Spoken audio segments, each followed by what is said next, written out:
DC दफ्तर में सारे दफ्तर धक्के खा ले ने पर मेरे पास प्रूफ भी पे हुए ने सारिया एप्लीकेशन ढांडे के दफ्तर तक भी मैं गई हाँ मेरी कोई सुनवाई नहीं हुई हैगी। अगों कहते हैं कि साढ़े तो उपर जाओ दसो कि इन्हों उपर कौन हो सकता है। जोड़ा बंदा शिक्षा मंत्री बन गया है इस तो उपर कोई नहीं हो सकता हैगा। कोई सुनवाई नहीं हैगी। कहते हैं कि साढ़े तुहाडे पिंड विचों सानूं वोट नहीं मिली इसका मतलब कि असीं वोट नहीं दित्ती तुसीं साडी सुनवाई नहीं करोगे। साडे स्कूल विच भी आए ने असीं उत्थे भी एप्लीकेशन दित्ती है असीं घरे भी जाके धक्के खाधे ने उन्हां दे ऑफिस विच भी गए हाँ साडी कोई सुनवाई नहीं हुंदी हैगी। असीं डीसी दफ्तर BO दफ्तर सारे गए हाँ 3 ਤੋਂ 5 तक मेरी इनकम है 1.5 साल हो गया वधी नूं पर मैं कोई जगह नहीं छड्डी हैगी। 3 मेरे बच्चे ने मैं विडो हाँ सिर्फ मेरी पेंशन आती और कोई इनकम नहीं और कोई सुविधा नहीं मिलती हैगी। बस साडी यही होए कि होर तो आपको किससे उम्मीद लग रही है कि ये आपका काम करवा सके? बस कि यही है कि जोड़ा बंदा वधिया होएगा जोड़ा बन जाएगा।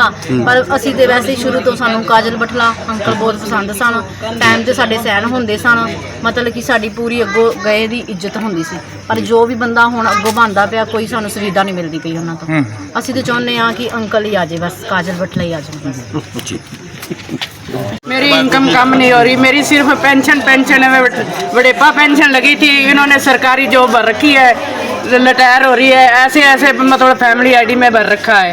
तो मेरे को कोई और कोई कुछ काम नहीं सिर्फ ये पेंशन है मेरी जड़ी जौन सी आती है और कोई नहीं। बेटा मेरा चला गया है दुनिया से ये बहू जौन सी बोलती थी और 2 साल हो गए मेरे को फैमिली आईडी को धक्के खाती को अभी तक ठीक नहीं हुई। किसी ने कोई सहारा नहीं दिया कि हम करवा देंगे। तो आपका वार्ड मेंबर है जो सा MC है उसने कुछ नहीं हेल्प की आपकी? उसने साइन कर दिया 15 दिन हुए साइन तो कर दिए उसने कोई हेल्प नहीं करी कुछ नहीं सिर्फ गए आधा घंटा बैठी रही साइन कर दिए जो से फैमिली आईडी का लगानी थी ऑनलाइन तो वो साइन कर दिए उसने कुछ नहीं कहा कुछ नहीं कोई नहीं भी मैं करवाऊँगा या कैसे या आपकी ठीक हो जाएगी या ना हो जाएगी।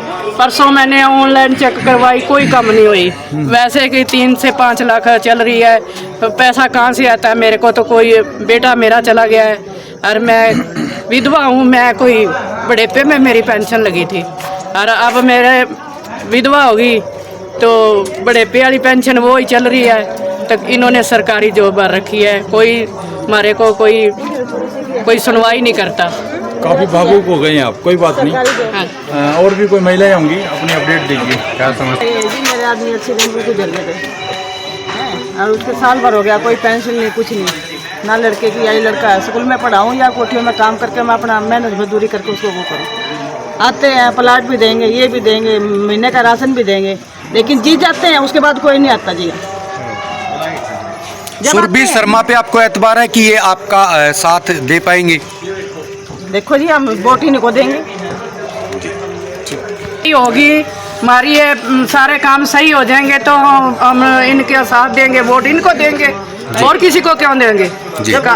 बटले को देंगे फिर लगा देंगे और किसी को नहीं देंगे वो भी कर देंगे जीतने के बाद इनके साथ ही देंगे। कोई नहीं सुनता खोल के बोलो कि पानीपत वासियों को बताना चाहूँगा कि हमारे वार्ड एक में सुरभि शर्मा BTech LLB है और मैं अपील करना चाहूँगा कि आप सभी लोग वार्ड वासी हमारे जितने भी कांग्रेस प्रत्याशी खड़े हैं 26 वार्ड में उनको दें और विशेष करके हमारे वार्ड 1 से सुरभि शर्मा खड़ी है। मैं बताना चाहूँगा कि जब हमारी सरकार थी कांग्रेस की सरकार थी 100 गज के प्लाट दिए गए और नगर निगम के फैमिली आईडी प्रॉपर्टी आईडी के बारे में हमारी बुजुर्ग थे धक्के खा के थक चुके हैं परेशान हो चुके हैं। और आपने देखा होगा घर गरीब आदमी हैं मेहनत मजदूरी करके खाते हैं पर उनका एक आदमी चक्कर मार रहा निगम के अंदर चक्कर मार रहा है। तो अब युवा साथी आए हैं और एक बात और बताना चाहूँगा कि जब हमारा कांग्रेस पार्टी की सरकार थी तो टेंडर 45 लाख का था कूड़ा करकट उठाने का अब 7.5 करोड़ का है। आप देख लो कितना भ्रष्टाचार हो रहा है निगम के अंदर भ्रष्टाचार अड्डा बन चुका है। ये भ्रष्टाचार का अड्डा को अगर ख़त्म करना है तो कांग्रेस पार्टी के पार्षद लाने पड़ेंगे कांग्रेस पार्टी का मेयर लाना पड़ेगा। मैं आपके माध्यम से जितने भी मेरे साथी मेरे भाई सुन रहे हैं मैं अपील करना चाहूँगा कि कांग्रेस पार्टी के जो प्रत्याशी हमारे खड़े हैं और हमारे पार्षद और मेयर सभी उनको वोट दें और विशेष करके हमारी सुरभि शर्मा जो BTech है LLB है और इसके अंदर सेवा का भाव है।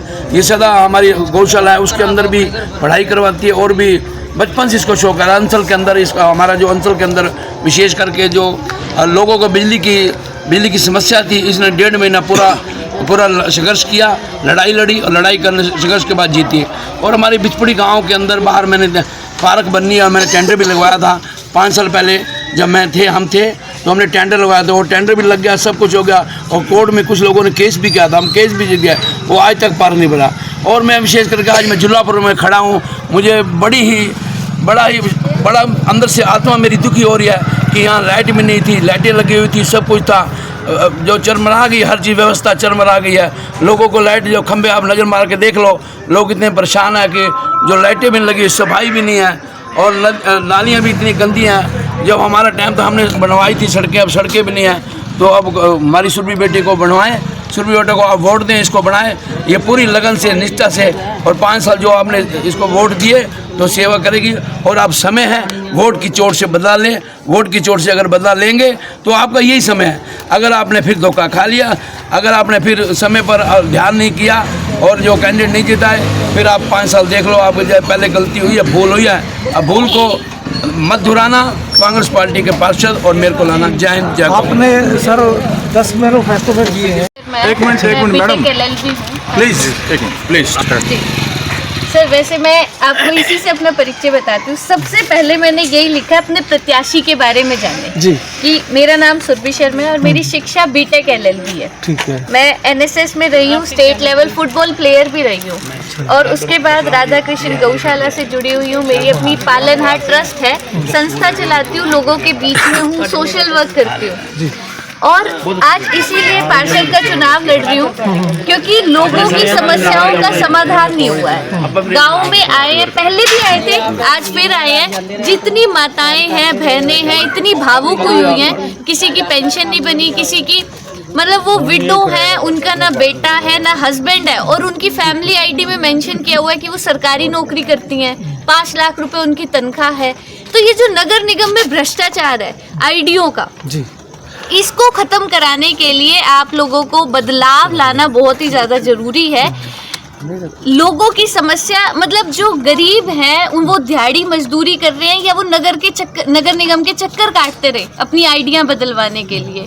तो आप लोग एक बार वोट की चोट से मौका दो अपनी बेटी को, अपनी बहन को और जितवाओ। और मैं आप लोगों के बीच में सेवा ही करने के लिए उतरी हूँ जी। मेरा और कोई उद्देश्य भी नहीं है जीवन का, लोगों के लिए काम आना है, अपने लिए तो सब जीतते हैं। मेरा उद्देश्य यही है कि मैं आप लोगों की सेवा करूं, आप लोगों के लिए जीऊं। आपको ये पता है कि अपने इलेक्शन जो है, हाँ जी, जो पॉलिटिक्स है, पढ़ने लिखने के बाद आपको पता है कि टेढ़ी खीर है ये, हाँ जी, और फिर भी इसमें छलांग लगाई। सर मैंने अपनी घर से पहली लड़ाई लड़ी है। सब घर वालों ने कहा कि ये राजनीति पढ़े लिखे के लिए नहीं है, ये राजनीति मिडिल क्लास के लिए नहीं है, ये राजनीति सर्विस क्लास के लिए नहीं है। मैं तो जी एक बहुत ही मध्यम वर्गीय परिवार से हूँ, मेरे भाई भी नौकरी वाले हैं, छोटे मोटे उस पे मध्यम वर्गीय जैसे परिवार चलता है कम पैसों से, उसी परिवार से हूँ और पढ़ी लिखी भी हूँ, लेकिन सेवा करने के उद्देश्य से उतरी हूँ। और मुझे पूरा विश्वास है कि लोग अपनी इस बेटी को, बहन को आशीर्वाद देंगे और जितवाएंगे। आशीर्वाद तो देंगे, हाँ जी, लेकिन जो सामने दीवारें खड़ी है आपके सामने, हाँ जी, नीचे से ऊपर तक एक चैन है, हाँ जी, ठीक है जी, उसको कैसे फेस करोगे आप? सर मुझे फेस नहीं करना, आप लोगों ने अगर मुझे जितवा दिया, मैं आपको बताना चाहूंगी अंसल के अंदर 10 साल से बिजली की बहुत ज़्यादा समस्या थी। 2 साल पहले हमारे यहाँ ऐसी स्थिति थी कि 22-22 घंटे के बिजली के कट थे। तब हम लोग घर से निकले थे, मतलब मैं अकेली महिला थी वहाँ पे जो घर से निकली थी, मेरा साथ सबने दिया। निकल के हम लोगों ने कैंडल मार्च करके प्रदर्शन करे, 35 दिन तक धरना चलाया। मेरे पास कोई पावर तो नहीं थी, मैं तो एक आम नागरिक थी। आप लोगों में जो ताकत है वो तो एक नेता में भी नहीं है।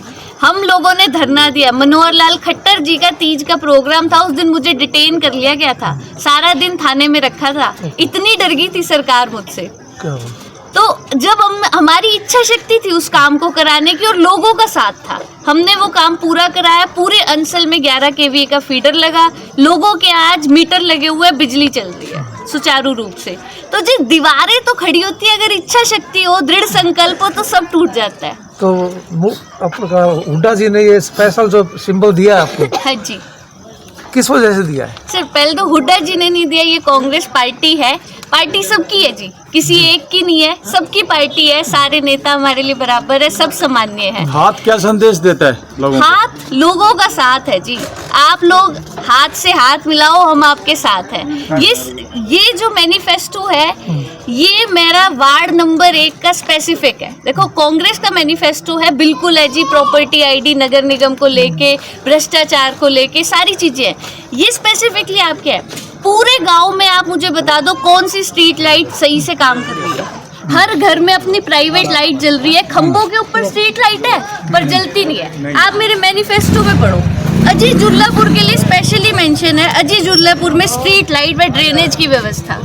जब भी बारिश होती है तो पानी खड़ा होता है और स्ट्रीट लाइट यहाँ पे एक मेजर समस्या है। तो जी आप लोगों के बीच में रही हूँ, सर्वे करके ही मैदान में उतरी हूँ, आप लोगों का साथ और आशीर्वाद चाहिए। बहन जी, महिला होके क्या आप इनके सभी काम कर देंगी? बिल्कुल जी, क्यों नहीं। मैं आप महिला को क्या समझते हो जी? जब दिल्ली की मुख्यमंत्री महिला है, देश की प्रेसिडेंट महिला है, तो महिला होने से काम करने का तो कोई नाता ही नहीं है जी मेरे ख्याल से। महिला हूँ तो ज्यादा सशक्त हूँ, ज्यादा काम कर सकती हूँ। बिल्कुल। आपके परिवार का आपको योगदान कितना मिल रहा है? परिवार का योगदान ना होता तो यहाँ ना होती और इस परिवार का साथ ना मिलता। पहली लड़ाई तो बताई मैंने जी अपने परिवार से ही लड़ी है कि मुझे राजनीति में उतरना है। पहली लड़ाई तो वहीं से लड़ी है कि उन्होंने कहा पढ़े लिखों के लिए, लड़कियों के लिए ये राजनीति नहीं है। तो सहमत हो गए उसके वार्ड ऊपर? 1 से अगर आप जीत जाती हैं तो सबसे पहली प्रायोरिटी पे काम क्या रहेगा आपका? सबसे पहली प्रायोरिटी पे तो जी साफ सफाई का काम रहेगा। जगह जगह गंदगी के ढेर हैं। जुल्लापुर देख लो, आप बिचपड़ी देख लो, अंसल है, ज्योति कॉलोनी है, बुरा हाल है, हर जगह गंदगी है। उसके बाद जी सड़कों का काम है। सड़कों की इतनी दुर्दशा है ना हर जगह पे। तो सबसे पहले तो सफाई का, क्योंकि सफाई ना होने से लोगों के स्वास्थ्य पे भी फर्क पड़ता है। गर्मियों का टाइम है, नालियाँ साफ नहीं होंगी, मच्छर होंगे, कूड़े का ढेर होएगा, तो सबसे पहली प्राथमिकता पे सफाई रहेगी जी। धन्यवाद। बहुत बहुत शुक्रिया आपका।